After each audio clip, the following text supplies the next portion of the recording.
Bonjour à toutes et à tous. À cette troisième réunion du réseau des secrétaires généraux de mairie. On a refusé des élus. Je vous dis, il y en a des élus qui voulaient venir, on leur a dit que c'était pas pour eux. C'était pour vous, c'était votre réunion, c'était votre réseau, c'était pas un réseau d'élus. Si on avait des questions à échanger avec les élus, on le ferait, mais lors d'une autre réunion. Donc, troisième réunion, la première que l'on avait fait au centre sportif, Karen, tu m'arrêtes si je me trompe, par rapport à la parution des décrets, voir un petit peu où on en était, où vous en étiez. La deuxième, toujours par rapport au statut que l'on avait fait en vision, pour vous présenter la promotion interne dérogatoire, entre autres. Et celle-ci, que nous allons axer sur la formation. C'est pour ça que nous avons la présence du CNFPT. Je laisserai mes collègues se présenter tout à l'heure et je vais expliquer leur rôle par rapport donc à la formation, mais pas que. C'est une réunion, c'est pas un cours magistral. Hein, ce que nous on veut, c'est une réunion d'échange. Excusez-moi, je reprends mon plan. Voilà, une réunion d'échange. Alors bien sûr, il y a des infos qui arrivent de chez nous vers vous, mais surtout nous on est là pour vous écouter. Pour essayer de répondre à des questions, j'ai bien dit essayer, parce qu'on en parlera tout à l'heure. Je ne vous cache pas que la réforme était incomplète il y a un an, elle est toujours incomplète maintenant.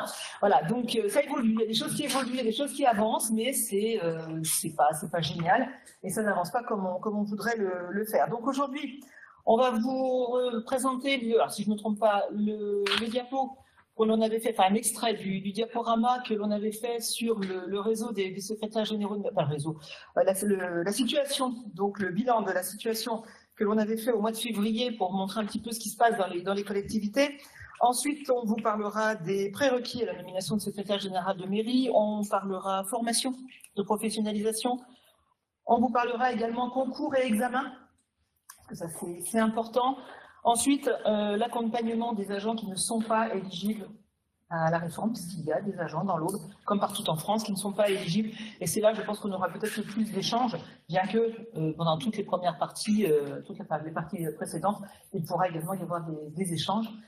Et, on fait tout pour faire avancer les choses le plus vite possible, le mieux possible pour tout le monde. Je n'arrive pas encore à faire rentrer des carrés dans des ronds dans des carrés. Je ne peux pas, je ne suis pas magicienne. On travaille avec les services de l'État, on travaille avec beaucoup de monde, mais des décrets qui n'évoluent pas. Voilà, donc à voir. Mais on essaye de trouver des solutions. En fait, c'est ça, et on essaye d'avoir des pistes pour vous aider. Je me permets une remarque très pratico-pratique. Cette réunion du jour est enregistrée pour qu'on puisse la mettre à disposition les secrétaires qui n'auraient pas pu se rendre disponibles aujourd'hui. Donc, elle sera enregistrée et au moment de l'échange sur la fin, nous bouton l'enregistrement pour que vos voix, si vous ne le souhaitez pas, n'apparaissent pas sur cet enregistrement.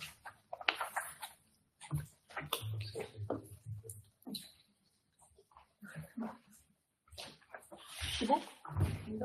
Donc, l'introduction, elle est faite. Voilà, donc le panorama, vous savez qu'on avait vous avez demandé de remplir une enquête l'année dernière. En fait, ce panorama a été fait à la demande du préfet. Il a été présenté le 14 mars, le 4 avril. Le 4 avril, il a été présenté au préfet de l'Aube, le préfet de l'Aube qui était représenté dans M. Orsi. Il a été présenté à François Barouin au nom de l'association des maires de l'Aube. Il a été présenté au président de l'association des maires ruraux pour qu'on leur explique c'est quoi la situation des secrétaires de mairie dans l'Aube. Donc on avait fait un questionnaire pour les communes de moins de 3500 habitants. Je vous remercie toutes et tous puisque nous avons eu 100% de réponses. Ceux qui ne nous ont pas répondu, on a trouvé les réponses sans vous. Mais on a présenté, on n'a pas eu beaucoup. Donc mes équipes ont recherché les éléments qui nous manquaient, mais on a pu présenter ainsi à tous nos partenaires une situation vraiment exhaustive. C'est rare qu'on arrive à avoir une situation vraiment à un instant T de toutes les, sur ce domaine au moins, sur toutes les informations que l'on avait demandées. Alors, je ne vous présente pas tout le diaporama. Le diaporama, sauf erreur de ma part, il est disponible sur le site internet. Sur le focus, pardon. Vous l'avez reçu dans le focus qui est arrivé la semaine dernière. Voilà. Moi, je voulais juste qu'on reprenne simplement deux diapos qui sont peut-être les plus importantes du diaporama, hormis le fait que vous êtes fidèle à vos élus, que vous restez longtemps, voilà, mais c'est surtout celle-là. Alors, il y a eu quelques petites évolutions depuis, notamment dans le cadre des contrats de droit privé, puisqu'il n'y a plus de secrétaire en contrat de droit privé dans le département, il y en avait 2. on a trouvé des solutions avec les services de la préfecture. On a 246 collectivités, 246 communes de moins de 3500 habitants dans l'Aube sur 231 communes. Donc, oui, sur 230. Oui, c'est ça, sur 230. Non, c'est pas ça. C'est 246 sur 231, c'est ça. Qui représente 258 situations administratives, puisque parmi vous, vous êtes nombreux à avoir plusieurs employeurs, donc plusieurs possibilités de statut et de situation administrative. Ce qui est intéressant à savoir, c'est que vous voyez le nombre de fonctionnaires par catégorie A, B, C. On a volontairement coupé les C2, les C3 et les C1. Je ne vous cache pas que ce sont entre autres les C1 qui posent un problème, mais pas que. Donc, il y a aujourd'hui 13% des secrétaires qui sont en catégorie A, dans des communes de moins de 3500 habitants, 23 en catégorie B, 56 en catégorie C2 et C3, C2 et C3, adjoints administratifs principaux, première et deuxième classe, et 7% en catégorie C1. Et vous voyez à l'intérieur de chaque catégorie la part qu'il y a en fonctionnaires et en contractuels, donc y compris nos 2 contrats de droit privé là, qui sont partis, notamment aussi avec la part des CDI et la part des CDD. Bien sûr, c'est la catégorie C qui remplit le plus qui coche le plus de cases, avec, vous voyez le nombre, 66 fonctionnaires, 23 CDI et 56 CDI. Voilà. Mais dans les communes de moins de 3500 habitants, on peut être A, B ou C. D'accord. Voilà. Et ça, c'est l'impact de la réforme. Donc, je ne sais pas si vous avez lu le focus qui est arrivé. Alors, ne dites pas non, parce qu'il y a Maurice qui fait le focus derrière. Si elle sait que vous ne l'avez pas ouvert et que vous ne l'avez pas lu, elle ne va pas être contente. Parce que c'est un énorme boulot, le focus. Voilà. Et ça, c'est vraiment l'impact de la réforme. Excusez-moi, je passe un petit peu devant. Voilà. Et on a voulu faire ressortir les situations qui ne collaient pas. Donc, on va retrouver tous nos nombres, nos 258 situations administratives. Donc, cette fois-ci, en nombre là, et on s'est occupé de cela, c'est-à-dire les catégories qui ne sont pas éligibles à la réforme. Il y a quand même aujourd'hui 118 secrétaires qui ne sont pas éligibles à la réforme. On vous expliquera tout à l'heure pourquoi ces secrétaires-là ne sont pas éligibles à la réforme. À l'intérieur de ces 118, on les a repris en détail donc des situations. Il faut savoir que l'on a 75 contractuels, C2, C3. Aujourd'hui, les contractuels ne sont pas éligibles à la réforme. Même si on voudrait, mais ils ne sont pas prévus dans la réforme. Il y a ensuite 7 titulaires ou contractuels de catégorie C1. Là aussi, on vous donnera des informations que l'on a eues de la préfecture, mais qu'on a eu aussi d'autres services sur la situation des C1. CDP, oui, le contrat de privé, celui-là, on oublie. Et puis, on a à l'intérieur de ces situations nos 35 secrétaires qui dépendent d'Interco, c'est-à-dire qui ont été nommés par des EPCI, des intercommunalités. Donc, le total est 118, et on retrouve en dessous, alors là, par contre, ça s'efface, excusez-moi, parce qu'il y a la caméra qui est mise. Donc, à l'intérieur, cette fois-ci, du cadre orange, c'est-à-dire du 118, on va se retrouver à 35, comme c'est les petits oranges qui vont se retrouver chez les 35, il faut savoir qu'on a en contractuel 4 contractuels en catégorie C2 ou C3. Donc là, il y aurait le bon grade, mais il n'y aurait pas le bon statut.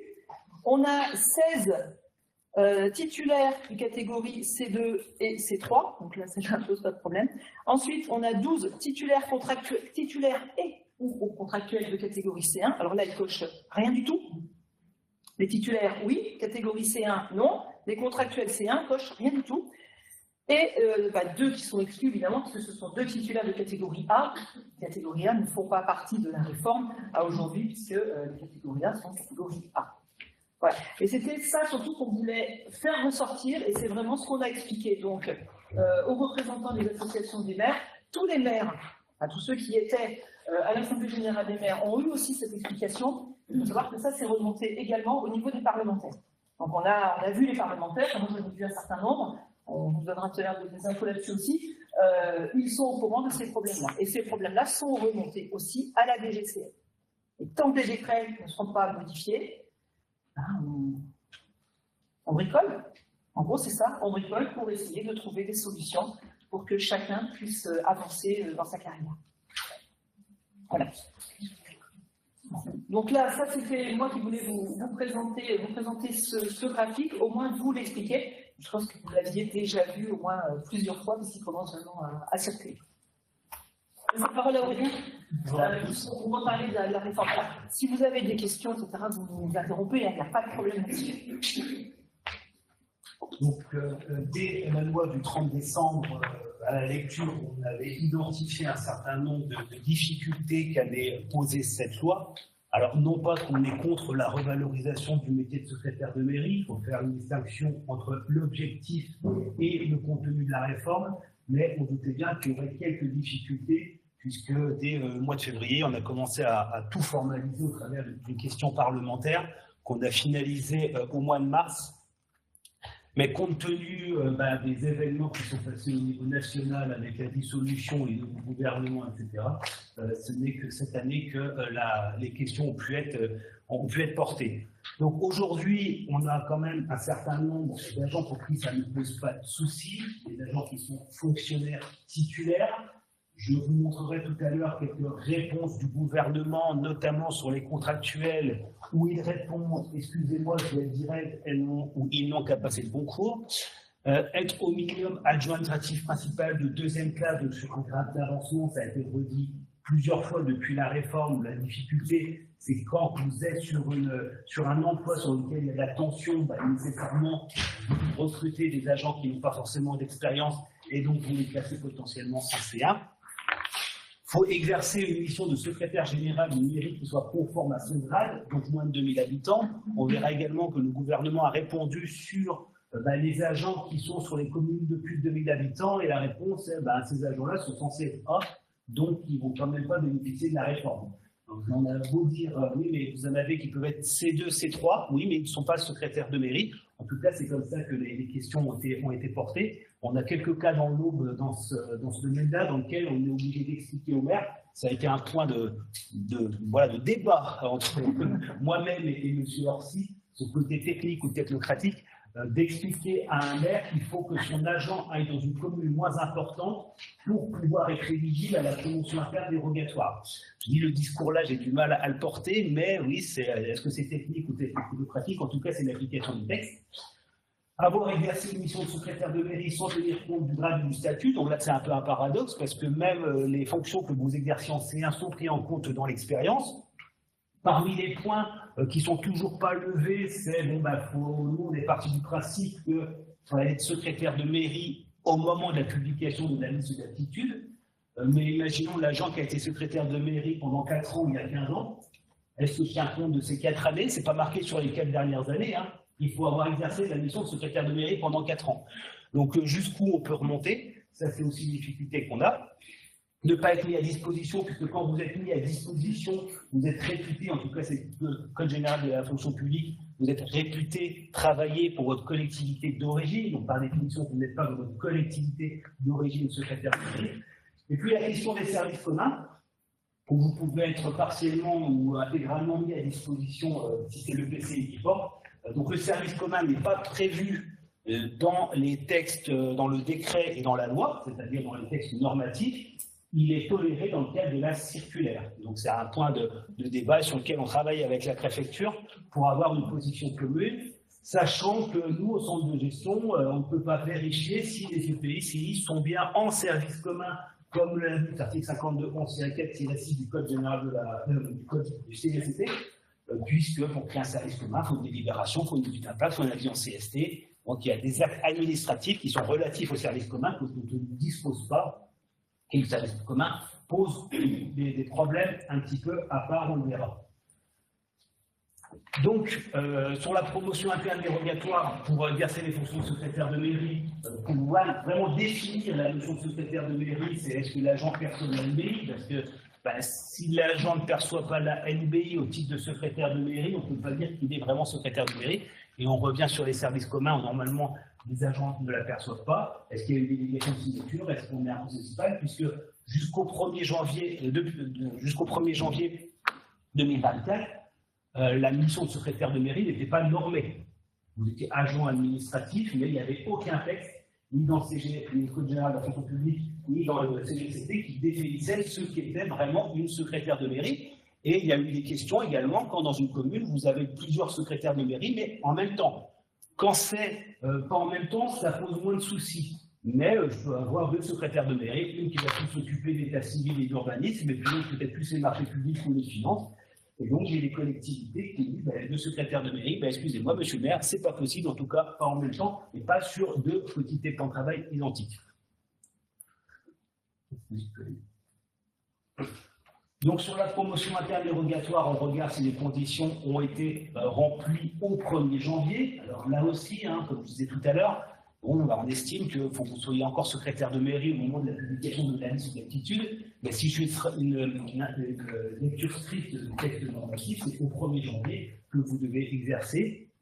Et on revient sur adjoint administratif première ou deuxième classe, donc vraiment sur un grade d'avancement, moins de 2000 habitants, et surtout si vous avez réalisé la formation de professionnalisation qui est de jour sur les 5 dernières années. C'est une formation obligatoire, et je parle sous couvert du CNFPT là-dessus. Vous n'avez pas d'autre choix que de suivre au moins de 2 jours sur les 5 dernières années. Enfin, c'est par période de 5 ans normalement. En tout cas, si vous l'avez fait sur les 5 dernières années, vous respectez votre obligation en matière de formation. Donc, 2 jours de formation sur 5 ans, c'est quand même pas non plus infaisable. C'est quand même pas excessif. Donc, en 2024, donc, et je vous l'avais, pour ceux qui ont participé, je l'avais évoqué lors de la visio qu'on avait fait sur cette réforme-là. On avait des points de difficulté, je vous dis, sur l'applicabilité de la réforme. Et là, aujourd'hui, même si on commence à avoir des réponses par la circulaire du 18 octobre 2024, par une foire aux questions qui est faite par la DGCL depuis 2025, ces points-là, ce sont des liens hypertextes où vous pourrez aller voir ce qu'il y a. Je reste convaincu que c'est la jurisprudence qui nous apportera des éléments. Bref, on attend les premiers contentieux. Il a commencé à y en avoir, notamment dans le Jura, on l'a su lors de notre dernière réunion, où commence à y avoir des positions qui sont menées par le tribunal administratif sur certains points qui restent encore en suspens et des points qui étaient même d'ailleurs, qui étaient même contraires à la circulaire. Et puis, on a de nombreuses questions parlementaires, puisque nous, effectivement, dans l'Aube, très tôt, on a essayé de mobiliser les parlementaires, parce que ça relevait de leurs compétences de législateurs. On a écrit, donc en 2024, une grande question parlementaire qui n'a pas pu aller jusqu'au bout, et puis cette question a finalement été portée par Mme Valérie Bazin-Magra, donc députée de l'Aube, qui a repris pas tous les points qu'on avait évoqués, parce que c'était peut-être un peu trop technique et un peu trop exhaustif, mais un certain nombre de points sur lesquels on l'avait interpellé. Et vous retrouverez la question qui date du 4 mars 2025, la question a été portée sur le 4 mars 2025. Donc là, on reviendra sur le fait que cette réforme écarte les adjoints administratifs de premier grade, sur le fait qu'une seule secrétaire générale, donc ça peut être un, je ne vois pas pourquoi elle met une, ça pourrait être un secrétaire général nommé par commune, que les secrétaires de mairie contractuels restent les oubliés de cette loi, et la mise en application à ce jour de ces textes soulève quelques difficultés sur le terrain, surtout sur les petites communes rurales. Au moins, notre voix était peut-être un an après, tardivement, mais c'est lié au contexte national, a au moins été portée. Et on est prêt à travailler avec tous les parlementaires qui accepteront de se saisir de cette question. Nous, il n'y a aucun souci là-dessus. On a les éléments, on a nos interrogations, on a nos points de difficulté. On travaille avec tout le monde. Donc pour l'instant, pas de réponse à ce jour. C'est généralement assez long. Mais il y a des questions qui sont de plus en plus posées et les réponses commencent à arriver. Alors il n'y a pas de surprise, mais on a donc là, vous avez à chaque fois le lien qui vous permet d'aller directement sur la question parlementaire qui a été posée. Donc vous avez même le numéro de la question. Je préfère citer les textes, pour pas qu'on dise c'est centre de gestion qui m'a dit que. Centre de gestion, il dit rien, le centre de gestion ne veut rien. Moi, si vous êtes tous catégorie A, ça me va très bien, ça ne me changera pas ma vie. Donc je ne vous fais qu'une lecture exhaustive des textes. Et par rapport à ce qu'on a dit, oui, première question, la loi ne concerne que les fonctionnaires et non les agents contractuels exerçant des missions de secrétaire de mairie, dans la mesure où ils ne sont pas régis par un principe de carrière comme les agents titulaires. Donc ça a été des questions qui ont été redondantes, on en a simplement remis certains. Question 00565, les agents contractuels n'appartenant à aucun cadre d'emploi, ils ne peuvent bénéficier des possibilités d'avancement ou de promotion. Nos questions parlementaires 2095, une première règle de sympathique, réserve cette voie aux fonctionnaires de catégorie C relevant des grades d'avancement. Le législateur a ainsi fait le choix de confirmer les textes réglementaires en la matière. J'avais quelques contacts, moi, dans les ministères pour discuter, et on me dit, mais attends, on ne va pas non plus tenir compte de situations qui ne devraient pas exister au niveau réglementaire. Parce que sinon, le loi, la réglementation n'aurait plus de valeur. Exclusion de certaines catégories de secrétaires de mairie pour les BIC. Alors ça, c'est deux questions différentes, mais exactement la même réponse, c'est un copier-coller. Le premier alinéa de cet article réserve ses droits aux fonctionnaires de catégorie C relevant de la catégorie d'avancement. Sur la possible titularisation des secrétaires de mairie, ça a été posé également par un parlementaire. Pour l'instant, il n'y a pas de volonté du gouvernement de titulariser les agents contractuels. Et c'est indiqué dans la question 13-667, les agents contractuels de la fonction publique n'ont pas vocation à titulariser en tant que fonctionnaires. Toutefois, si vous réussissez votre concours, les agents contractuels, vous serez sur la liste d'aptitude et vous serez bienvenus dans le fonctionnariat. Des questions ont été posées notamment pourquoi les secrétaires de mairie sont valorisés et pas les secrétaires de syndicats, les CIVOS, les syndicats intercommunaux à vocation unique. C'est bien indiqué que ce n'est pas prévu, donc il y a une incompatibilité qui va poser des problèmes. Vous êtes secrétaire de mairie dans une commune et en même temps vous êtes secrétaire du CIVOS. Vous êtes promu catégorie B dans votre commune. Si le CIVOS ne veut pas vous nommez catégorie B, il faudra démissionner.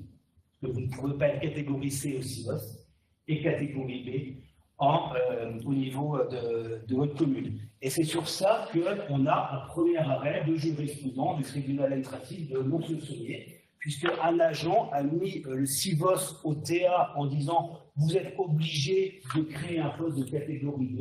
Réponse du TA, absolument pas. Il revient à l'agent qui ne réunit plus les conditions pour exercer cette fonction de démissionner s'il veut faire valoir de l'autre côté sa promotion en catégorie B. Ça, c'est le premier théâtre de Lons-le-Saunier. On verra si ça va plus loin en matière de cour administratif d'appel. Donc, on a aussi des syndicats mixtes et des adjoints administratifs. La mission des secrétaires de syndicats diverge de celle du secrétaire général de mairie et donc ces agents n'ont pas été intégrés à la réforme. Donc là, tu peux juste au-dessus cliquer sur un, si c'est le lien hypertexte. Si ça fonctionne. Lequel ? N'importe lequel. Donc voilà, vous aurez à chaque fois, parce que je ne vous demande jamais de me croire sur parole. Ne faites jamais confiance, vous aurez tort. Simplement, moi je cite les textes. Donc je ne fais pas une seule réponse, que ce soit ici ou que ce soit dans les réponses quotidiennes que je fais, si je n'ai pas à côté un texte et une réflexion. Donc à chaque fois là, j'ai dit, on ne va pas dire c'est le centre de gestion qui a dit que. Non, c'est une compilation des différentes questions parlementaires sur lesquelles on est attentif. Je reviens sur le point. Alors, donc, on parlait tout à l'heure des services communs, puisque le service commun, il est toléré dans le cadre de la circulaire. Bon, il y a la question de savoir si vous êtes vraiment en service commun, parce que je rappelle qu'on ne peut pas faire de prestation de service de secrétariat de mairie d'après la cour d'appel de Nantes, c'est-à-dire qu'on ne peut pas avoir de prestations sur des besoins permanents de collectivité, ça a même été jugé comme détournement de fonds publics. Quand vous êtes dans un service commun, soit vous y êtes totalement, soit vous y êtes partiellement, mais si vous y êtes totalement, la secrétaire de mairie ou le secrétaire de mairie qui est en service commun ne peut pas exercer l'ensemble de ses fonctions, puisque c'est bien marqué que notamment ce qui concerne l'état civil, c'est sous condition que l'agent exerce ses fonctions qu'en partie dans le service commun. En effet, s'il exerce ses fonctions en totalité dans le service commun, il est transféré à l'EPCI ou à la commune chargée du service commun et perd donc son habilitation. Donc en matière d'habilitation sur l'état civil, mais également sur les pouvoirs de police du maire, l'agent secrétaire de mairie ne pourra pas exercer ses fonctions et il y a également des problèmes en matière de délégation de signature. Donc expliquer à un maire, bon, vous avez un secrétaire de mairie, mais vu son statut, vu le service commun, vu la convention, etc., il peut faire ça, mais par contre ça il ne pourra pas faire, mais s'il le fait, il y aura un risque d'annulation. Ça va devenir très compliqué. Bon, éventuellement, quelqu'un qui aide à la célébration des mariages ou tout ce qui est à l'état civil, il va falloir retourner vers le service commun pour voir si c'est possible. En tout cas, vous pourrez toujours aussi aller cliquer sur difficulté des services communs de secrétaire de mairie sur la question parlementaire qui date du mois d'avril, hein, c'est cette année, hein, c'est avril 2025. Hein. Le passage des secrétaires généraux de la catégorie B à la catégorie A, ben non, ce n'est pas prévu non plus au regard des statuts particuliers. Seuls les attachés territoriaux peuvent exercer des fonctions de secrétaire général de mairie dans les communes de 2000 à 3500 habitants. Cela restera inchangé à partir du 1er janvier 2028. Par conséquent, s'il existe actuellement des agents de catégorie B sur des postes de secrétaires généraux de plus de 2000 habitants, ces agents se retrouvent dans une situation irrégulière au regard du statut particulier. C'est ce que je disais tout à l'heure, bah oui, l'agent de catégorie B, bah, il n'est pas censé être là. Donc le législateur dit, bah, puisqu'il n'est pas censé être là, bah, je ne peux pas en tenir compte. Donc tout ça, ça pose quand même un certain nombre de difficultés. On a, alors sur la bonification d'ancienneté, c'est pour, tu peux cliquer dessus s'il te plaît, parce que c'est un sujet sur lequel on travaille avec Armel et ses services, parce que là, c'est une question donc, qui date du 24 juin 2025. Donc, c'est quand même assez récent. Et en disant, et j'en ai pas parlé à Claudine Kounitsky, qu'effectivement, c'est bien marqué qu'il y avait des disparités d'interprétation du texte entre différents centres de gestion. C'est pour vous dire que nous, pour avancer, on est obligé de trancher un certain nombre de points, parce que ces points, oui, ben, sont soumis à interprétation. Donc, dans l'eau, on ne fera peut-être pas comme dans le centre de gestion d'à côté, mais on essaie en tout cas d'avancer. Là, c'était par rapport à la date des LDG, par rapport à l'ancienneté pour avoir la bonification de 6 mois. Donc, quand le vous disait qu'on bricole et qu'on tâtonne, oui, au fur et à mesure des textes, on est obligé d'avancer. De temps en temps, je dis, ben, vu ce que je viens de dire, je vais changer d'avis, on va faire un petit peu autrement. Et on aimerait bien, et c'est vrai que c'est des parlementaires qui nous ont sollicité là-dessus, qu'il y ait des règles qui soient claires, qu'il y ait un statut du contractuel, qu'il y ait des éléments qui soient cadrés. J'espère que ce sera par le législateur ou le pouvoir réglementaire, et pas que ça ne passe pas par le contentieux en tout cas. Alors, sur ça, on reviendra tout à l'heure sur bon, les secrétaires de mairie, les agents signales et ses concours. On va aller dire, c'est assez... c'est dans la page du ministère. En fait, ce que dit le ministère pour les C1, il incite les maires à effacer le C2 le plus vite possible. Les fonctionnaires C1, arrangez-vous pour qu'ils passent C2 avant le 1er janvier 2028 pour pouvoir en même temps, puisqu'on va tenir compte de l'ancienneté, leur faire bénéficier d'une promotion interne obligatoire. Et là, c'est l'échange qu'on a avec François Barret en disant oui, mais c'est le maire qui décide. Si le maire ne veut pas vous nommer C2, le maire ne vous nommera pas C2. Si le maire ne veut pas vous nommer catégorie B, vous ne serez pas nommé catégorie B. Il n'y a aucune obligation, jusqu'au 1er janvier 2028, à être nommé. Puisque je vous rappelle que la circulaire dit bien que si vous avez été nommé dans vos fonctions avant le 1er janvier 2028 et que vous étiez catégorie C, vous considérez catégorie C. Ce seront les nouveaux recrutements à compter du 1er janvier 2028 qui devront se faire sur la catégorie B. Et c'est pour ça qu'on a longuement échangé avec le président de l'association des maires de l'Aube, parce que le pouvoir réside encore envers les maires. Donc l'État incite, mais au final, c'est chaque élu qui décide. Et nous, c'est pour ça qu'on intervient régulièrement auprès des élus, en disant bah, pour un peu contourner certaines difficultés d'application de la réforme, on a besoin des maires, on a des besoins que les maires jouent le jeu. On a le cas également, on le verra, sur les contractuels. Oui, il y a des possibilités, mais je ne peux rien faire si le maire n'est pas d'accord. On verra, il y a des éléments qu'on peut faire. Il faut être sûr que les services de l'État nous suivent aussi. Quand il y a des flous juridiques, je ne veux pas faire quelque chose ou faire quelque chose à une commune si derrière le contrôle de légalité vous dit « Ah non, vous n'aviez pas le droit parce que nous, on n'a pas la même interprétation ». Parce que sur beaucoup de points, on n'a pas la même interprétation. Donc, on travaille pour essayer d'harmoniser nos lectures croisées pour pouvoir appliquer au mieux la réforme. En tout cas, quand il y a des points de difficulté, c'est pas qu'on ne veut pas. On essaie simplement que tout soit sécurisé, que ce soit pour les agents, que ce soit pour les élus. C'est bon pour moi? Et maintenant, je passe la place aux CLFPT. Avez-vous des remarques déjà avant d'attaquer sur la formation, parce que là, on va changer de registre, sur ce qui vient de vous être dit? Est-ce que des questions, des compliments? Ça vous démoralise? Au final, s'il y a des gens qui ne sont pas éligibles, c'est leur statut qui leur est donné pas comme élu. Ouais, c'est exactement ça. Oui. C'est exactement ça. C'est pour ça qu'on a fait une réunion avec le président de l'association des maires de l'Aube et le président de l'association des maires de l'Aube.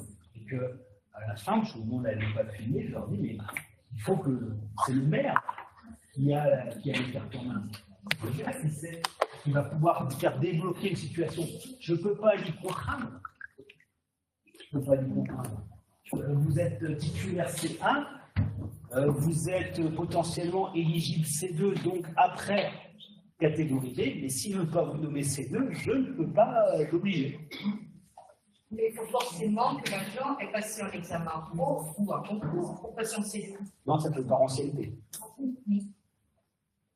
Donc, parce que vous avez les conditions d'ancienneté, et après, il faut que le poste soit créé, on arrive au régime de promotion de droit commun. Mais au final, moi, si le maire bloque, je ne peux pas débloquer à sa place. Bon, ça tombe bien, c'est les élections municipales.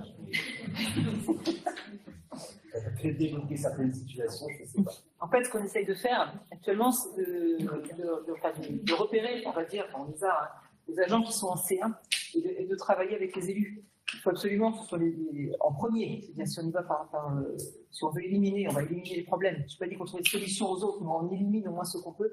Il ne doit pas y avoir d'agents C1 qui font des missions secrétariales. J'oublie le mot général, mais c'est ça.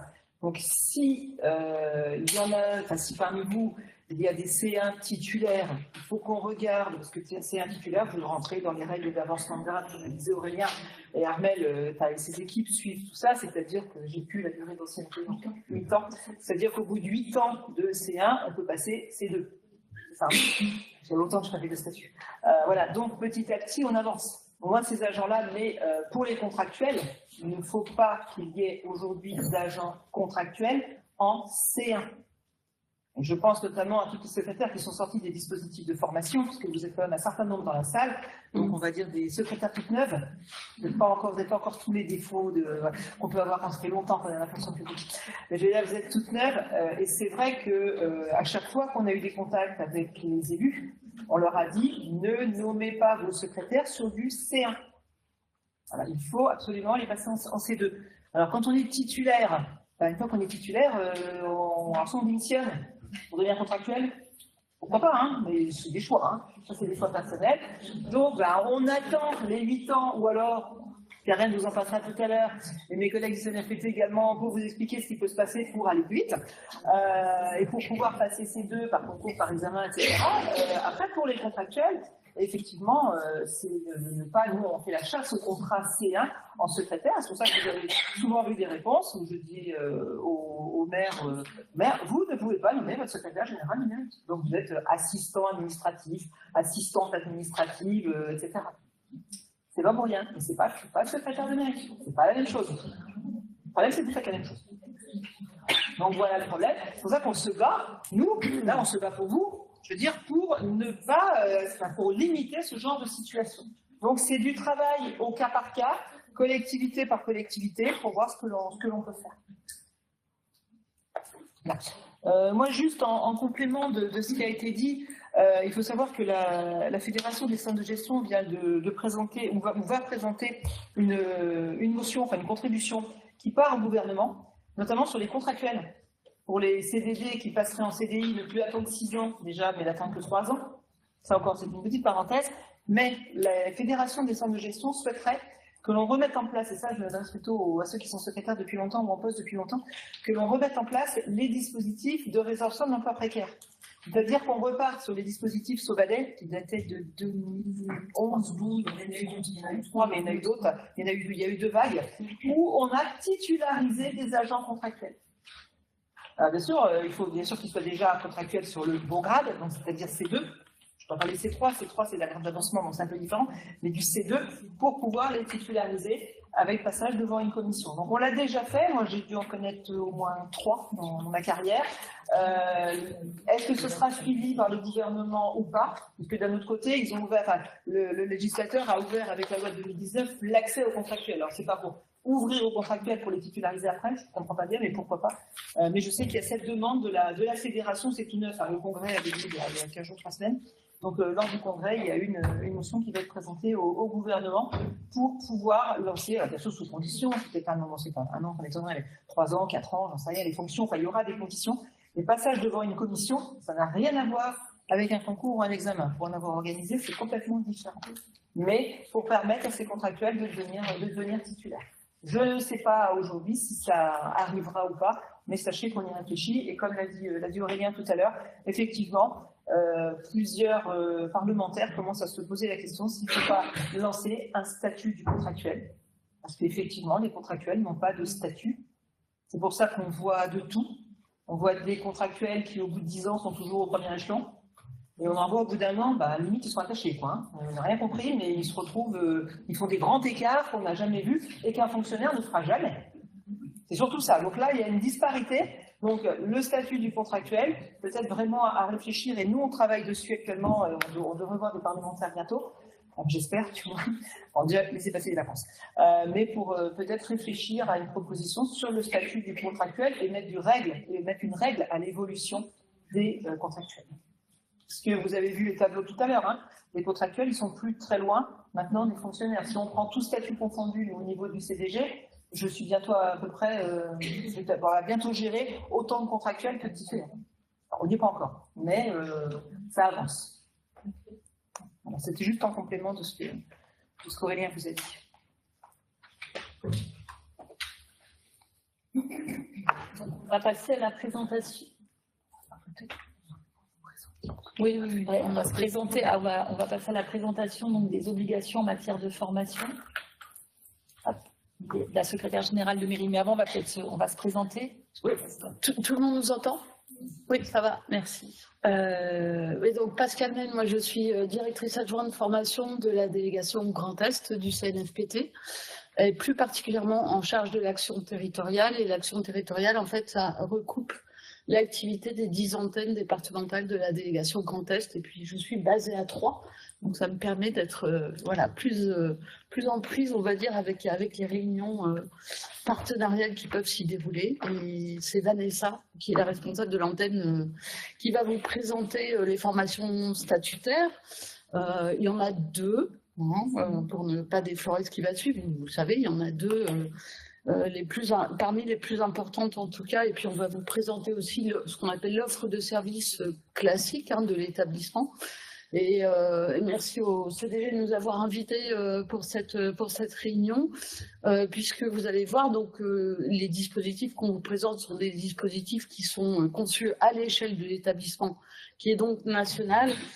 Avant qu'on puisse les mettre en place, c'est très important pour nous aussi qu'on puisse il y a eu des réunions préalables et ils ne sont pas sortis du chapeau comme ça, ces dispositifs-là, mais c'est important pour nous pour autant qu'on ait votre retour et vos questions pour tout ça, pour pouvoir affiner le plus possible ce qu'on va pouvoir programmer ensuite très concrètement. Donc je me représente pour celles ou ceux qui ne me connaissent pas. Donc je suis Vanessa Blindo-Saert, donc responsable de l'antenne de l'Aube du CNFPT depuis 2021. Et puis actuellement, je fais aussi l'intérim des Vosges. Voilà. Donc ma collègue responsable d'antenne est partie au 1er avril. Donc voilà, je suis sur les 2 départements. Plus pour très longtemps parce que il y a quelqu'un qui arrive au 1er septembre, donc voilà. Donc comme le disait Pascal, je vais peut-être appuyer, comme le disait Pascal, donc on va vous présenter donc la formation de professionnalisation premier emploi, la formation promotion qualifiante des secrétaires générales de mairie, et j'en profite aussi pour vous faire un petit rappel, comme on le fait à chaque fois, sur l'offre de service que vous avez à disposition en votre qualité de secrétaire général de mairie ou agent administratif polyvalent, voilà. Donc, la formation de professionnalisation premier emploi, donc comme tout ce que Aurélien vient de vous présenter, c'est issu du décret du 7 juillet 2024. Donc, concrètement, depuis le 17 juillet 2024, donc les secrétaires de mairie ont une formation de professionnalisation premier emploi dès lors que vous êtes affecté sur votre premier emploi. Donc ça, on va le voir, c'est une formation de professionnalisation en premier emploi, c'est pour celles qui occupent leur premier emploi. Celles qui étaient déjà secrétaire générale de mairie mais pour lesquels ce n'est pas le premier emploi, vous n'avez pas cette obligation en termes de formation. Alors vous le verrez, il y a plusieurs diapositives qui présentent sensiblement la même chose, mais on vous a mis différents formats. Avec Karen, on fera en sorte de vous mettre le diaporama aussi à disposition. Donc comme vous le verrez, donc, les agents, vous devez suivre une formation adaptée aux besoins de votre collectivité. Le décret indique que cette durée de formation est de 15 jours. La formation est dispensée par le CNFPT et elle doit se faire dans l'année qui suit la prise de poste. Vous voyez, il y a des similitudes par rapport avant la stagiairisation. Voilà, il y a une période d'1 an. Alors, le public, je le redis, c'est vraiment les fonctionnaires et contractuels primo-affectés sur un poste de secrétaire général de mairie. Donc, en fait, ce n'est pas votre premier poste. Vous n'êtes pas concerné par ce dispositif. Alors, une chose que je n'ai pas dit, et c'est vrai qu'on ne l'a pas entendu aussi, et mon collègue qui gère ces formations, si quelqu'un parmi vous est recruté pour la première fois aussi statutaire, que ce soit A, B ou C, il y a une formation d'intégration à faire. Il ne faut pas oublier cette partie-là. Là, on vous présente la professionnalisation, mais si, comme le disait Aurélien tout à l'heure, pour être promu, il y a la période de formation, de professionnalisation tout au long de la carrière, mais au moment de la promotion, et regardez si, quelques années avant, vous avez, la personne ou vos agents ont rempli leurs obligations en matière d'intégration. Voilà, donc chose que je voulais vous préciser. Donc, le CNFPT, donc, sur la base des 15 jours de formation, le CNFPT a déterminé, comme le dit Pascal, au niveau des instances nationales, qu'il y allait avoir 10 jours de tronc commun et 5 jours qui sont, selon le choix, les besoins de l'agent et de la collectivité, donc avec une individualisation des parcours. Sachez que pour nous, pour le CNFPT en jaune, j'espère que vous voyez bien, on a un code de recensement actif, le SXSG3, en fait en IEL. Si vous allez vous inscrire en IEL, c'est un code de recensement qui nous permet de voir les personnes qui rentrent dans ces conditions cumulatives. Primo, prise de fonction de secrétaire général de mairie, la première fois qu'on prend le poste, pour permettre de recenser. J'insiste, pardon, là-dessus, parce qu'on jargonne beaucoup au CNFPT, ailleurs aussi d'ailleurs, mais voilà, en tout cas, sur le code de recensement, je me permets d'insister là-dessus. Ce qu'on appelle, nous, un code de recensement, c'est un code stage, vous connaissez nos codes stage habituels, mais un code de recensement n'a pas forcément de lieu ni de date. Contrairement aux autres. Et c'est pour ça que c'est un code qui nous permet en fait de tester. On ouvre ce code, on l'ouvre à l'inscription et on n'a pas encore de lieu et on n'a pas encore de date parce que ça, on les calera à partir du nombre justement d'inscrits. Puisque maintenant, on travaille à l'échelle Grand Est, on va essayer de faire en sorte que les formations ne soient pas trop éloignées ou de les passer à distance si on constate que vraiment il y a une dispersion, si je puis dire, des inscrits à l'échelle du Grand Est, en tout cas, puisqu'on va, voilà, ce code-là sert à ça. Donc, ne vous étonnez pas si pour le moment, il n'y a ni lieu, ni date. C'est normal, c'est pour nous permettre de préciser après. Voilà. Et ce code est ouvert depuis le mois d'avril. Et sachez que donc, les collègues qui gèrent cette session de formation, en gros, font du phoning et se rendent compte que sur, en gros, les 25-30 personnes qui étaient inscrites au niveau du Grand Est, il y a une toute petite dizaine qui sont vraiment dans les bonnes cases, on va dire. Donc, est-ce que parmi vous, il y en a qui seraient dans cette condition et qui ignoraient ce code? D'accord. Donc, je vous invite à vous recenser. Je passe à la diapo d'après. Bon, ça revient à la même chose, mais sachez que le tronc commun aujourd'hui, comme dit Pascal, ça s'orienterait pour que ce soit du distanciel dès le mois de septembre. C'est ce qu'on m'a dit, voilà, peut-être vraisemblablement pour permettre à celles qui étaient concernées, alors il y a beaucoup de femmes au niveau Grand Est, de commencer déjà par une première session de formation complètement à distance pour permettre au plus grand nombre de se former. Et après, en fonction des besoins, donc là aussi on s'est dit avec Karen et puis Stéphanie qu'on regarde un petit peu qui peut rentrer dans les cases. Je crois que c'était dans les 17, elle est partie Pauline. Mais c'était ce qu'on s'était dit. Donc, 10 jours de tronc commun. Donc là, ce qui est présenté, c'est ce qui était prévu. 8 jours en présentiel, 2 jours à distance ou un dispositif complètement à distance. Et donc, pour rappel, les 5 jours de formation, vous les retrouvez dans l'offre de formation traditionnelle du CNFPT. Voilà. Est-ce que vous avez des questions par rapport à ça? Je vous représente aussi, alors dans les pages d'après, alors c'est un peu vert, c'est un peu jaune, je ne sais pas si vous voyez, on est sur des modules de formation qui sont dits un peu fondamentaux. Donc nous avons la place et le rôle de la secrétaire générale de mairie pour une journée de formation, la rédaction des actes administratifs, le fonctionnement et le suivi du conseil municipal, les pouvoirs de police du maire, les fondamentaux de l'état civil, les fondamentaux des finances et de la comptabilité publique, les principes du budget en collectivité, les fondamentaux de la commande publique et des mises en situation par rapport à vos pratiques, donc un jeu de questions-réponses mises en pratique. Alors vous voyez, il y a du présentiel et il y a de la e-communauté et des temps asynchrones et synchrones qui sont déterminés. Allez-y.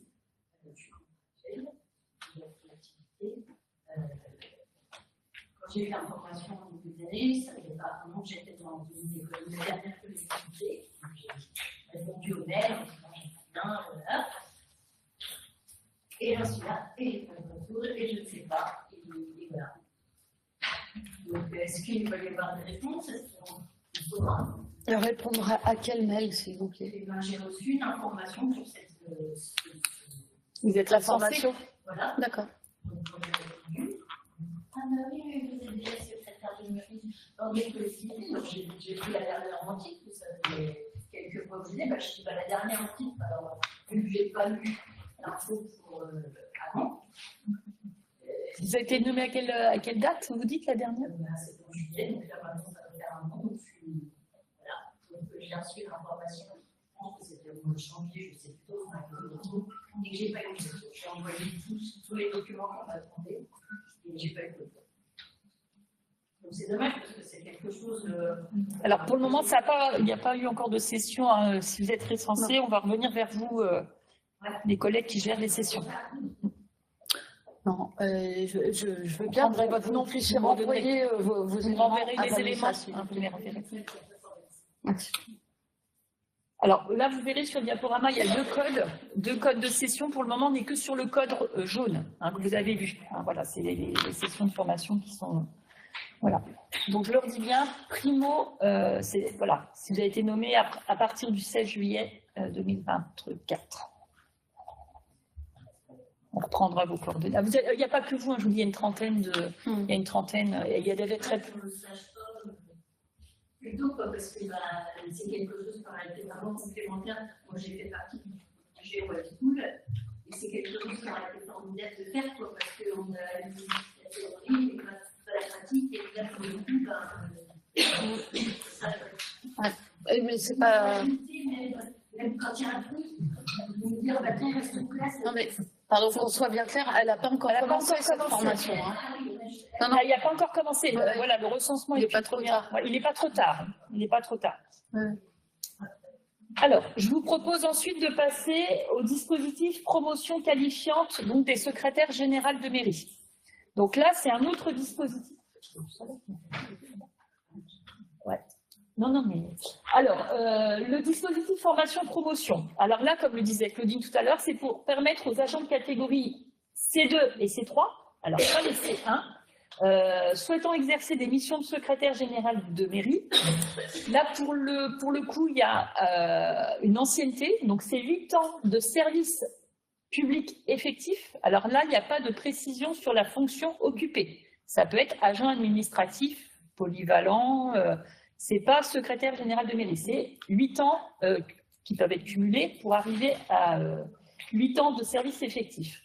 Donc ça permettrait d'être promu catégorie B après avoir suivi une formation qualifiante afin d'exercer les missions de secrétaire général de mairie. Donc on va le voir, hein, il y aura des schémas aussi pour vous expliquer. On va voir, c'est une formation qualifiante qui au bout sera sanctionnée par un examen professionnel. Donc on va vous accompagner, le CNFPT va vous accompagner. Donc il y a bien les 8 ans d'ancienneté du service public effectif pour vous accompagner à passer un examen professionnel permettant d'accéder à un cadre d'emploi de catégorie B. Donc l'objectif de la formation, donc, c'est d'acquérir les qualifications attendues pour exercer le métier de secrétaire de mairie. Cette formation est qualifiante. Donc à la fin du dispositif de formation, il y a une certification donc, qui est délivré par le président du CNFPT. Et si vous pouvez voir les différents blocs en couleur, c'est vraiment pour vous accompagner dans les activités courantes d'une secrétaire générale de mairie. Donc on va retrouver des choses comme tout à l'heure, mais beaucoup plus détaillées, beaucoup plus étoffées en termes de durée de formation. Donc assister et conseiller les élus de la commune, assurer les services à la population de la commune, gérer les services de la commune et organiser son travail dans la commune. Donc là, il y a également du temps à distance et du temps présentiel, et aussi il y a tout un pan pour vous préparer à l'examen professionnel.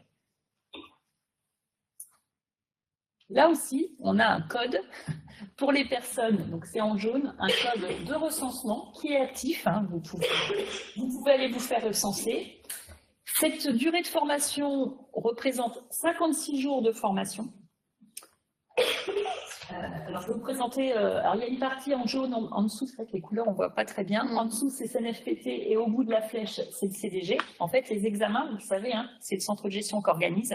Donc, la première partie de l'accompagnement pour ces personnes concernées par la formation-promotion, on va dire, c'est du côté du CNFPT que ça se joue. Et ensuite, c'est le CDG. Il y a un autre schéma qui est aussi intéressant et important à savoir, c'est que pour ce dispositif de formation, je vous dis 56 jours de formation, sachez qu'il y a de l'individualisation des parcours. C'est-à-dire, alors c'est le schéma qui est au bout, où il y a la petite dame avec les yeux. Avant de rentrer en formation, vous souhaitez vous lancer dans cette formation de promotion, le CNFPT va vous mettre à disposition sur Formaliste des modules d'auto-évaluation, d'auto-positionnement, pour voir où vous vous situez. Alors, je prends un exemple. Vous pouvez vous dire, alors, je pense que ce n'est pas la seule high school d'avoir suivi, vous n'êtes pas la seule dame dans la salle, hein, d'avoir suivi ce dispositif. Vous dites, l'état civil, c'est mon truc, j'aime bien l'état civil, je pense que l'état civil, je n'ai pas besoin de refaire une formation. Sachez que le CNFPT va mettre à disposition, donc c'est une fois qu'on est inscrit sur le module, va mettre à disposition donc, des modules d'auto-évaluation. Puis vous pouvez vous dire, je fais le module auto-évaluation, tout compte fait, n'importe quoi, j'ai 5 sur 10 ou sur 12. Mais en fait, le module d'état civil, je vais quand même le faire. Mais si, par exemple, l'auto-évaluation est satisfaisante, sachez qu'avant d'entrer en formation, vous pourrez faire un dossier de dispense.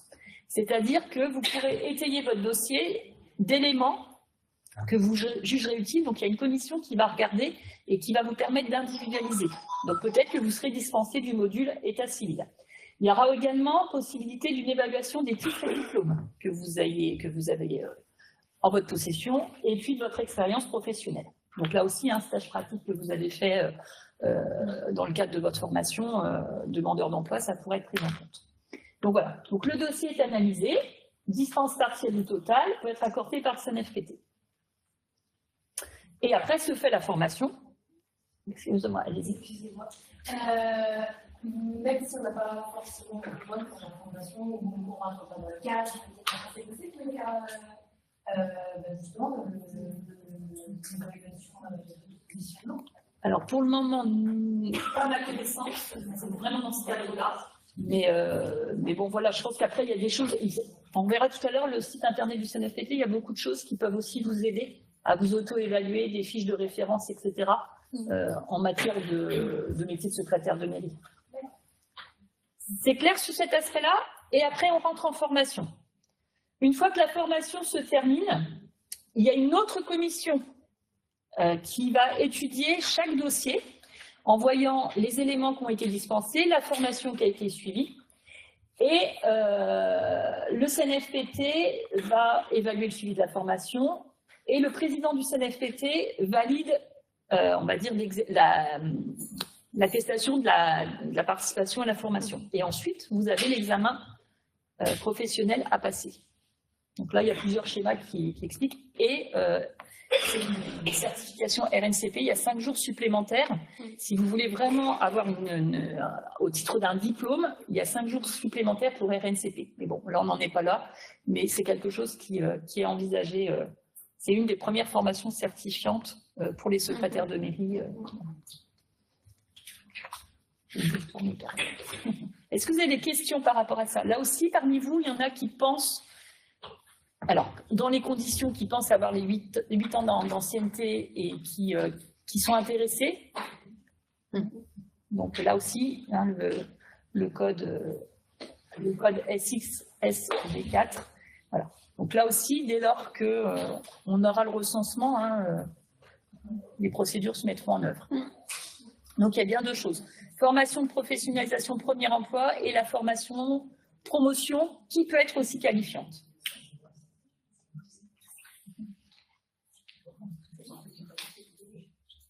Alors, j'en profitais pour vous parler de l'offre de service aussi du CNFPT. Alors, je le fais. Ah, j'ai oublié de vous dire. Je mettrai à disposition, alors peut-être que vous connaissez le CNFPT dans ses pages internet, on regardera. Le CNFPT a fait 2 petites fiches explicatives sur la professionnalisation au premier emploi au métier de secrétaire général de mairie et la formation promotion. Voilà, donc j'en ai apporté, mais on vous les donnera de façon dématérialisée. Donc ça sont vraiment les 2 formations nouvelles en fait, qui découlent de la loi directement et qu'on met en place à partir de cette année. Une petite précision. Oui. Quand on vous aura fait la formation promotion qui nous est dispensée, je suppose, de la formation obligatoire avec un jour de téléphone, du premier emploi, je pense que oui. Alors, c'est pas automatique, mais en tout cas, c'est pas prévu tel quel. Et vous êtes bien en poste depuis le 17 juillet dernier? Ah oui, d'accord. Ok, d'accord. D'accord. Alors, je pense que oui, mais en fait, je l'ai peut-être pas dit, ça se passera dans 2 ans. En 2 ans, les 56 jours. Donc, effectivement, je pense qu'il y aura possibilité de... C'est le phénomène de dispense, en fait, qui va jouer là. C'est le phénomène de dispense. Même la personne qui sera C, si vous retenez ce que j'ai dit tout à l'heure, qui va passer B, normalement, elle aura la formation d'intégration à faire. Donc, quand même, voilà, à faire en plus. Donc, on va dire les 5 premiers jours aujourd'hui de la formation d'intégration qui sont l'environnement territorial, le statut. Voilà, je grossis le rôle et mission du cadre, de l'encadrement. Après, il y a une partie projet de service, projet. Peut-être que voilà, la personne. Mais je le disais tout à l'heure, Wise School, voilà, la formation, on l'avait déjà avant. Des personnes qui étaient recrutées catégorie C, qui étaient dispensées de leur formation d'intégration. Mais il y aura toujours ce jeu des dispenses, de la personnalisation des parcours de formation et quelqu'un se dire, bah oui, j'ai peut-être fait, je dis n'importe quoi, 3 jours marché public ou urbanisme, c'est quand même pas mon truc, l'urbanisme. Je dis n'importe quoi, j'ai envie de faire lecture de plan. Vous voyez, il y a peut-être des temps qui seront quand même utilisés. Inversement, si vous voulez engager la formation promotion parce qu'elle vous intéresse davantage, parce qu'il y a la certification, etc., ne pensez pas que vous êtes automatiquement dispensé de l'autre. Il faut quand même que vous vous occupiez de vérifier que vous êtes dans les clous par rapport à la première. Parce qu'il n'y aura pas de domaticité entre les deux. Alors, je vous propose de passer au niveau de l'offre de service du CNFPT. Alors ça, c'est pas nouveau. C'est pas nouveau du tout. Je vous ai mis quelques diapos pour vous rappeler que sur le site internet, peut-être faut le voir tout à l'heure. Là, je vous ai fait une capture d'écran en votre qualité de secrétaire général de mairie. En fait, il y a des pages dédiées sur le site du CNFPT. Vous ne pouvez pas peut-être y aller, non? Est-ce que vous les connaissez, ces pages-là? Est-ce que vous les connaissez, Alors, sur le site du CNFPT, alors, vous savez toujours qu'il faut mettre Aube. Ça vous permet d'avoir des pages locales.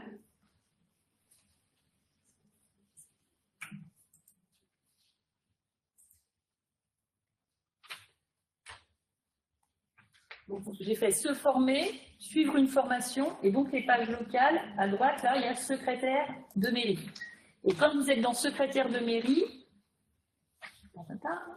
ça va arriver. Voilà.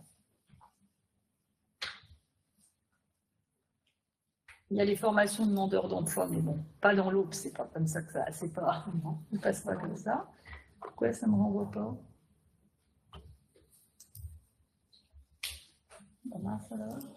Vas-y, en dessous les autres, non? Elle n'est pas l'onglet. Ouais. Alors. Excusez-moi. Ah, c'est dans les offres thématiques, je ne suis pas au bon endroit. Vous voyez, même le CNFPT, quand on cherche quelque chose.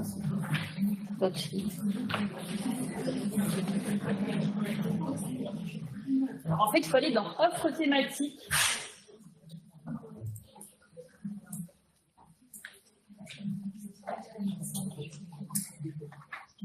Entre la semaine dernière et cette semaine, c'est plus... C'est les collègues de la com qui font... Ah. Il doit y avoir une mise à jour. Bon, je vais vous montrer, je vais vous vendre du rêve. Donc, je vous remettrai le lien direct. Donc, il y a l'offre de service qui est issue de tout ce qui est la loi du 20 décembre 2023, parce que ce qu'on vous dit avec Aurélien, ce que vous a dit Aurélien, tout décline de cette loi. Donc, en fait, vous verrez, alors je ne peux pas vous le déplier, il y a des webinaires d'explication de la loi. Il y a aussi des revues en PDF qui décryptent la loi. Donc, alors, c'était un instant T. Il y a la formation de professionnalisation obligatoire pour les primos. Là, les primos secrétaires généraux de mairie. Donc, en fait, ça, expliqué. Le dispositif de formation visant la qualification. Ce que vous avez également, il y a les webinaires dédiés à l'actualité. Est-ce que ça vous parle, ça? Les jeudis, il y a des webinaires. Il y a des collègues du siège au niveau du CNFPT au niveau national qui vous font des webinaires de décryptage de l'actualité qui sont appuyés aussi sur le SEMactu. Est-ce que ça vous parle? Sur la e-communauté secrétaire de mairie. Donc là, vous avez le SEMactu qui est écrit, bien dense, etc. Et donc, il y a un décryptage, je crois que c'est les jeudis, si je ne m'abuse, le premier jeudi de chaque mois. Et vous avez des webinaires qui sont aussi accessibles. Alors, je réponds à la dame qui est au deuxième rang. Dans la e-communauté, ces webinaires, si vous ne pouvez pas être présent, un peu comme là, on est enregistré. Les collègues enregistrent et vous pouvez relire les webinaires. Donc ça, c'est fait à l'échelle nationale et j'insiste parce que c'est vraiment très précieux pour vous, hein, parce que vu la polyvalence de votre métier, vu le fort contenu juridique et toutes les évolutions en permanence, vous avez toutes les évolutions juridiques recensées dans le journal, donc, que vous pouvez recevoir aussi sur votre messagerie directement. Et à chaque fois, donc, les webinaires dont parle Vanessa, ils reviennent et font un focus sur des points particuliers qui sont vus dans ce journal-là et ils aident donc à les décrypter. Il y a souvent l'apport de juristes, de spécialistes. Comment? Ah, pardon. Et voilà, donc ça c'est vraiment précieux et effectivement vous retrouvez, si vous ne pouvez pas vous connecter en temps et en heure au moment où c'est diffusé, parce que c'est à l'échelle nationale, comme le disait Vanessa, c'est enregistré, vous retrouvez ça dans la e-communauté secrétaire de mairie, donc vous pouvez y aller quand vous voulez pour les réécouter et si vous avez besoin, ça vous permet d'archiver tout ça et quand vous avez après une question qui a trait à ce qui a été évoqué en webinaire, vous les avez tous en mémoire, si je puis dire, et du coup, vous pouvez après vous y référer pour aller éclaircir un point si vous en avez besoin. Et là est-ce que la e-communauté, vous y êtes tous? Oui. Alors ça, quand la e-communauté, en bas, quand vous êtes sur la page du CNFPT, donc là, je suis repassée par le logo, quand c'est tout en bas, vous avez les e-communautés thématiques. Vous vous inscrivez et vous vous connectez en fait, vous inscrivez, adresse mail, ça suffit, et vous pouvez cliquer autant de e-communautés qui vous intéressent. L'état civil, l'urbanisme, les finances, secrétaire général de mairie. Il n'y a pas de validation, c'est juste vous cliquez dessus et vous êtes abonné et vous avez accès à toute une série d'informations. Pour revenir, madame, aussi, là, dans accéder à espace numérique, il y a aussi des éléments sur des tests par rapport à des concours examens.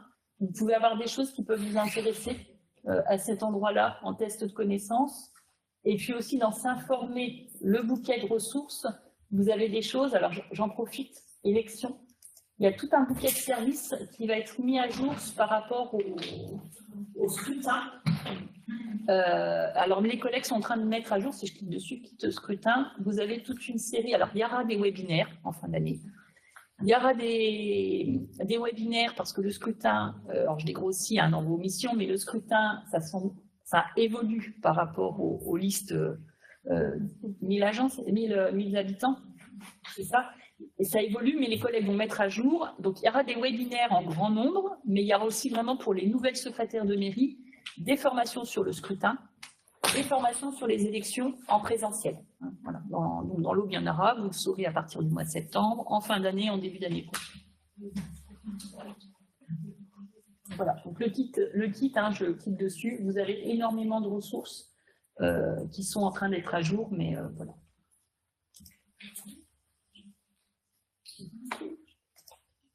Donc je vous le redis, les webinaires mensuels liés à l'activité, le magazine SEM Actu, et puis les communautés dédiées.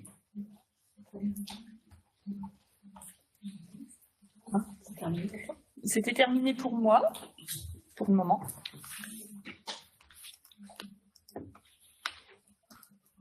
Alors, avant de continuer, si vous souhaitez, on peut faire un petit temps de pause de quelques minutes avant de repartir effectivement sur d'autres éléments, puisque moi après je vais intervenir sur la partie concours et examen pour vous donner des indications sur comment vous accompagner pour devenir éligible, puisque c'est l'objectif aussi. Donc si vous voulez prendre un temps de 5 à 10 minutes de pause, je vous propose qu'on reprenne. Donc effectivement, on a tout à l'heure déjà pas mal abordé la question de l'avancement au choix, de la promotion interne dérogatoire par rapport aux textes qui sont mis en œuvre dans le cadre de cette revalorisation du métier de secrétaire général de mairie. Bien évidemment, pour devenir éligible à la promotion, il y a toujours effectivement la voie du concours ou de l'examen professionnel, on va dire sur des opérations qu'on appelle de droit commun, qui sont déjà existantes. Et l'idée, c'était de pouvoir vous proposer, en tout cas vous rappeler quelles solutions vous pouvez avoir, notamment si vous êtes soit en contrat, ou alors effectivement sur un cadre d'emploi, en tout cas qui relève de la catégorie C1, c'est-à-dire adjoint administratif, pour effectivement quels sont les outils que vous avez pour gagner en temps, puisque attendre une promotion au choix, ça prend du temps, ça prend un certain nombre d'années, bien évidemment. Et la voie du concours ou l'examen professionnel vont vous permettre effectivement de pouvoir accéder à des cadres d'emploi ou en tout cas de niveau supérieur dans des temps, on va dire, moindres. Donc, juste un petit rappel uniquement sur la filière administrative, les différents concours et examens professionnels qui relèvent des différents cadres d'emploi, puisqu'on a un cadre d'emploi en catégorie C, en catégorie B et en catégorie A. Et à chaque fois, je vous ai rappelé effectivement les concours ou les examens, donc AVG, avancement de grade, pays pour la promotion interne, avec à chaque fois les différentes opérations qui existent sur ces trois catégories, sachant qu'on ne va pas trop s'attarder aujourd'hui sur le cadre d'emploi des attachés territoriaux, puisque la réforme parle quand même plutôt principalement de s'orienter sur le cadre d'emploi, en tout cas de la catégorie B. Donc, les concours en filière administrative, concours d'adjoint administratif principal de 2e classe. Il existe également un examen d'avancement au grade d'adjoint administratif principal de 2e classe. Sur la catégorie B, l'emploi des rédacteurs, nous allons retrouver à chaque fois deux concours, notamment sur l'entrée sur le premier grade du cadre d'emploi des rédacteurs et ensuite sur le second grade. Il existe un examen d'avancement au grade sur le 3e grade, c'est-à-dire rédacteur principal de 1re classe, et un examen de promotion interne. Alors, traditionnellement, il n'y avait que l'examen de promotion interne sur les rédacteurs principaux de 2e classe, avec effectivement la réforme visant à la revalorisation. Il existe désormais un examen de promotion interne de rédacteur qui va être réservé aux personnes qui souhaitent exercer des fonctions de secrétaire général de mairie. Donc, c'est effectivement cet examen-là qui sera à l'issue de cette fameuse formation promotion que les collègues du CNFPT vous ont présentée juste avant.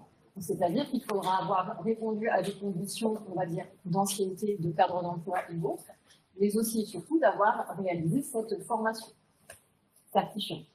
Voilà, en tout cas, dans les grandes lignes. Alors, je ne vous apprends rien, je pense, globalement par rapport à ces opérations. Mais c'est important de savoir quels sont les moyens que vous avez à votre disposition sans avoir besoin d'attendre un avancement au choix ou à l'ancienneté ou à la durée. Et c'est vrai que notamment pour les contractuels, la voie du concours va être potentiellement intéressante puisque ça va vous permettre de pouvoir justifier, une fois que vous êtes inscrit sur une liste d'aptitudes, de pouvoir être nommé stagiaire puis d'être titularisé. Après, tout dépend de quel est aussi votre choix de parcours. Vous avez aussi tout à fait le droit de souhaiter rester en tant que contractuel. Ça, ce n'est pas à nous de vous dire quelle est la meilleure des solutions par rapport à votre parcours professionnel. Des questions, des remarques, globalement, ça, vous connaissiez toutes et tous, vous êtes tous des pros du concours et de l'examen professionnel. Alors, pour vous accompagner, pour vous donner un peu des indications un peu plus pragmatiques par rapport à ce qui va être programmé en 2026, ça peut être quand même intéressant puisque 2028, c'est pas pour tout de suite, mais ça va arriver très vite, notamment effectivement quand on envisage la notion de concours et d'examen qui sont souvent organisés sur un rythme bisannuel, c'est-à-dire tous les 2 ans. En 2026, on retrouvera le concours d'adjoint administratif principal de 2e classe qui était prévu au calendrier national, mais aussi, ça vient d'avoir été acté récemment par les centres de gestion au niveau national. Il y aura une section exceptionnelle de l'examen d'avancement de grade sur le cadre d'emploi des adjoints administratifs principaux de 2e classe, qui sera à nouveau organisée en 2026. C'est-à-dire qu'on avait une session 2025 qui vient de se terminer. Normalement, la prochaine session était prévue uniquement en 2027 pour accompagner justement les parcours professionnels des secrétaires de mairie qui sont notamment sur un cadre d'emploi en C1, de pouvoir effectivement avoir, on va dire, 3 sessions d'affilée entre 2025, 2026 et 2027. Donc vous retrouvez les dates, sachant que voilà, les épreuves écrites auront lieu en mars 2026 pour le concours et l'examen. Donc, vous avez pu noter, ça sera la même date au niveau des épreuves. Donc là, effectivement, nous, au niveau du périmètre de l'interrégion Grand Est, enfin de l'interrégion Est, pardon, on va se concerter entre centres de gestion organisateurs qui vont faire à la fois le concours et l'examen, savoir comment on va identifier le déroulé des épreuves. Est-ce qu'elles auront lieu exactement sur les mêmes horaires ou pas? On n'a pas encore cette certitude-là. Donc là, effectivement, si vous pouvez prétendre aux deux opérations, il y a aussi un questionnement à avoir pour vous, si vous préférez vous orienter sur l'examen si vous êtes déjà titulaire sur le cadre d'emploi en C1, ou est-ce que vous devez vous orienter sur le concours, soit parce que vous n'êtes pas titulaire, effectivement, ou vous préférez après vous orienter plutôt sur le concours. Il y aura également les examens de promotion interne et d'avancement de grade sur l'examen de rédacteur principal de 2e classe en 2026. Ces opérations sont organisées donc, par le centre de gestion de la Moselle. Également l'examen d'avancement de grade de rédacteur principal de 1re classe, qui est aussi organisé, lui, par le centre de gestion de la Meurthe-et-Moselle. Et donc, le fameux, en tout cas, ce qui est prévu au calendrier national, puisque les centres de gestion se sont concertés, nous avons inscrit à la programmation nationale l'examen de promotion interne qui est réservé au secrétaire de mairie en rédacteur, sur les mêmes périodicités et dates que les autres examens de rédacteurs principaux qui sont prévus. Alors attention, grosse réserve par rapport à cet examen de rédacteur, sous réserve qu'il y ait pu y avoir la fameuse formation-promotion dont on vous a parlé. Et là, effectivement, les centres de gestion, on va dire, sont dans l'attente que cette formation-promotion puisse se mettre en place d'ici 2026.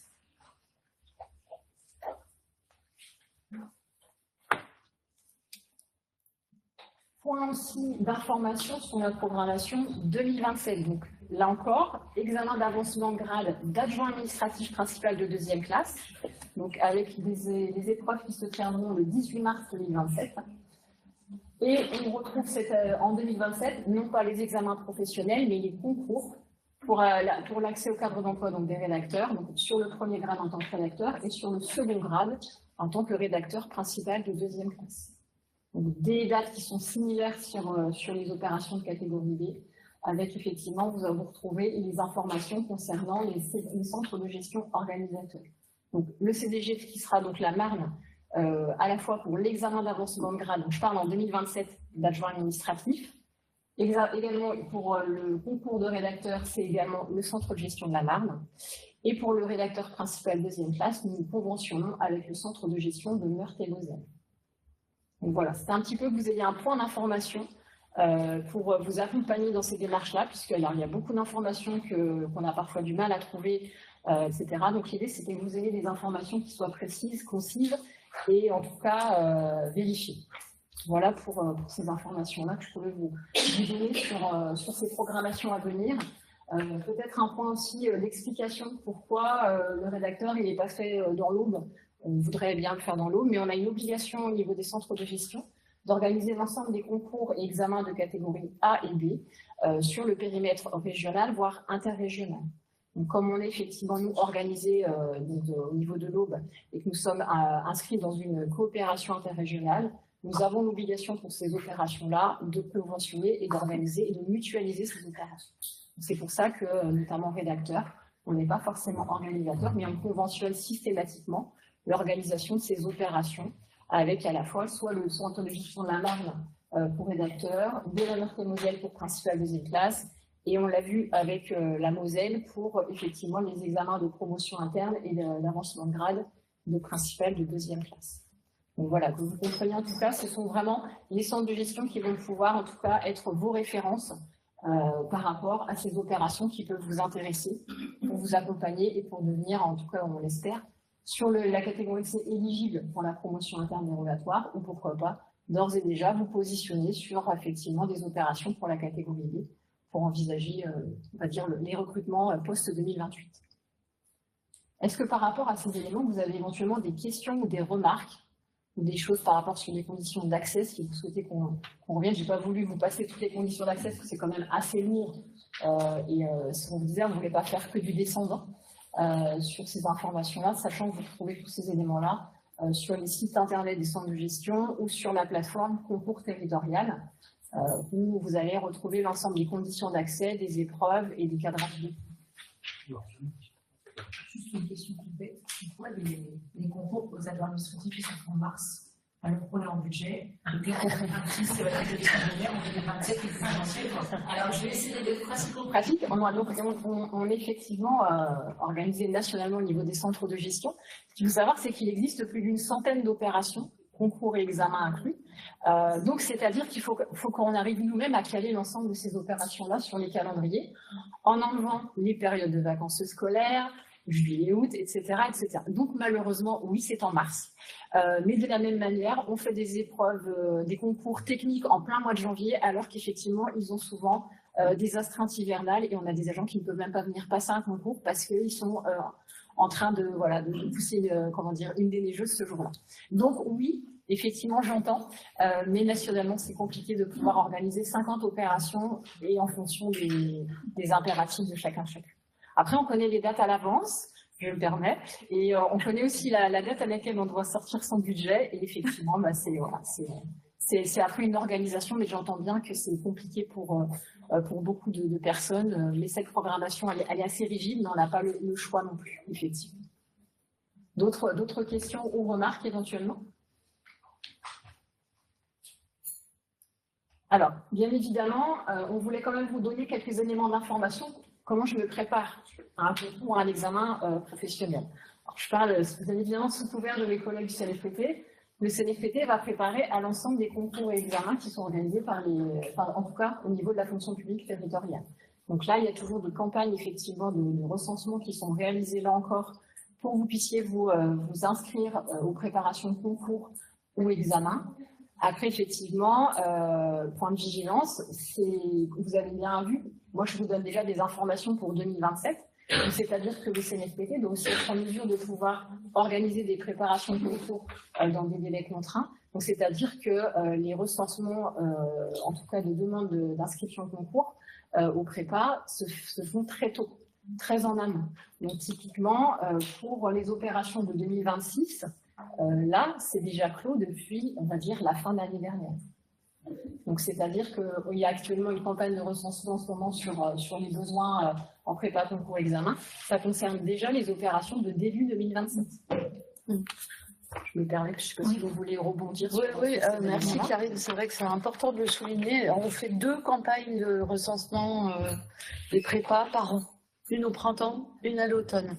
Et il faut compter à minima 1 an et demi de décalage entre le moment pour le concours, la date que vous visez de l'examen ou du concours que vous visez, pour 1 an et demi de décalage en amont pour pouvoir vous inscrire à la préparation.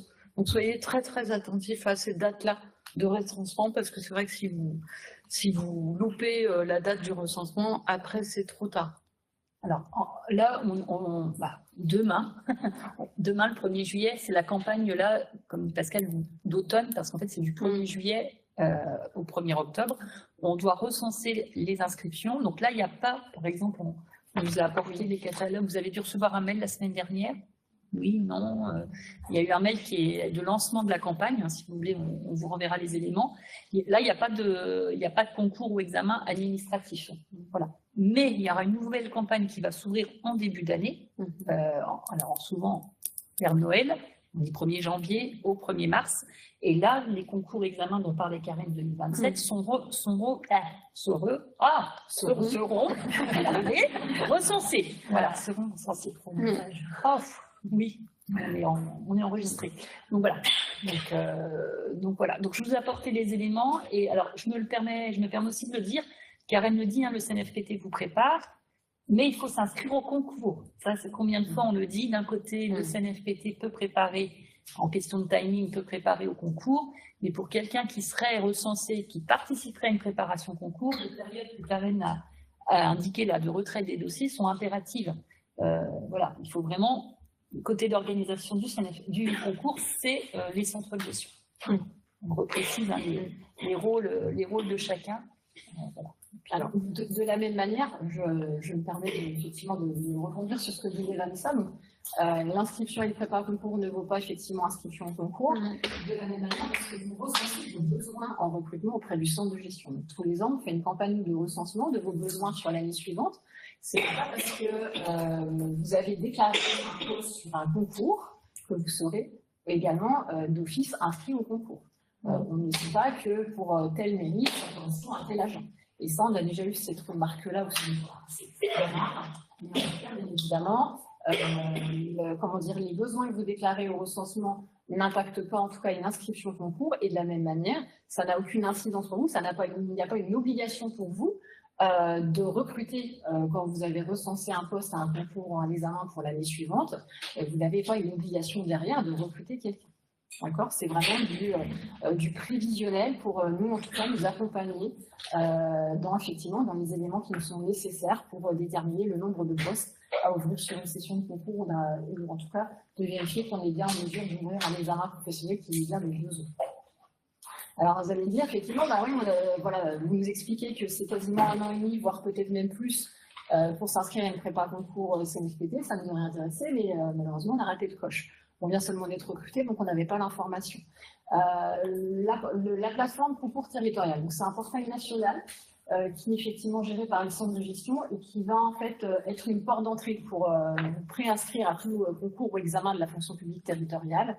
Maintenant, de plus en plus, vous retrouvez sur ce portail-là, en fonction du concours ou de l'examen que vous recherchez, un accès aux annales des précédentes sessions. Alors je dis bien pour la plupart.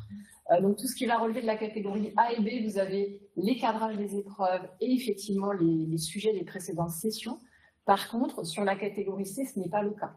Donc si vous souhaitez obtenir des annales sur la catégorie C, il faut vraiment là s'adresser directement au centre de gestion organisateur. Donc nous, effectivement, sur demande, on vous transmet ce qui est besoin, les annales, les sujets des précédentes sessions, pour que vous puissiez vous préparer, puisque voilà, un concours ou un examen, ça se prépare. Donc voilà où vous allez retrouver des éléments, et en tout cas sur la filière administrative, on trouve pléthore effectivement d'éditeurs qui proposent des livres pour vous préparer effectivement sur des concours, que ce soit sur rédacteur, sur examen d'adjoint administratif, etc. Vous retrouverez beaucoup, en faisant une préparation personnelle, vous pouvez y arriver. Après, c'est quelque chose que l'on planifie et que l'on organise aussi. Et c'est pas toujours évident parce que vous avez aussi vos vies respectives et l'impact de votre quotidien. Mais en tout cas, voilà les solutions qui sont disponibles pour vous accompagner au mieux quand vous avez un projet effectivement de passer un concours ou un examen. Où est-ce que je trouve les ressources pour ce faire? Allez sur la plateforme concours territorial. Quand vous avez sélectionné effectivement le concours ou l'examen, il y a une rubrique se préparer et vous allez avoir tout le détail des notes de cadrage. Qui sont quand même très utiles aussi, notamment pour les épreuves orales, puisque alors là, vous ne trouverez pas d'annales d'épreuves orales, ça n'existe pas, bien évidemment. Mais en tout cas, ça vous donne effectivement les attendus réglementaires des épreuves.